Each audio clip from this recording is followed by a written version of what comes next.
বৃহস্পতিবার পবিত্র রাতে কেউ যদি এই দোয়াটি 100 বার পরে, কোনো দিন পৃথিবীর কোনো মানুষের কাছে তার হাত পাততে হবে না। পৃথিবীর সবকিছু তার পায়ের নিচে আল্লাহ হাজির করে দিবেন। দারিদ্রতা থেকে মুক্তি দান করবেন, বিপদ আপদ থেকে মুক্তি দান করবেন, তার সম্মানকে সুউচ্চতা দান করবেন, অসুস্থতা থেকে দূরে রাখবেন। আল্লাহর অশেষ দয়া ও রহম তাকে দান করে দিবেন। সুবহানাল্লাহ। বৃহস্পতিবার রাত এটি গুরুত্বপূর্ণ রাত। এই রাত সপ্তাহে একদিন আসে। আরবিতে রাত আগে আসে, দিন পরে আসে। সুতরাং বৃহস্পতিবারের যে দিন গিয়ে রাত, এটি বৃহস্পতিবার রাত নয়, এটি শুক্রবারের রাত, এটি জুমাবারের রাত, এটি দোয়া কবুলের রাত, আল্লাহর কাছাকাছি হওয়ার রাত। সুবহানাল্লাহ।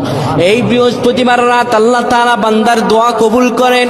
কেউ যদি বৃহস্পতিবার রাতে ঈশা নামাজের পরে পবিত্র হয়ে ইয়া হাইয়ু ইয়া হাইয়ু ইয়া হাইয়ু ইয়া রফিয়ু ইয়া রফিয়ু ইয়া রফিয়ু এই দোয়াগুলো পড়তে পারে 100 বার, আল্লাহ রাব্বুল আলামিন তার মর্যাদা বৃদ্ধি করে দিবেন। তার জীবনটাকে আমার আল্লাহ সুন্দরভাবে সাজিয়ে দিবেন। বিপদ আপদ বালা মুসিবত গুলো আমার রব্বুল আলামিন দূর করে দিবে। আল্লাহুম্মা আমিন বলেন।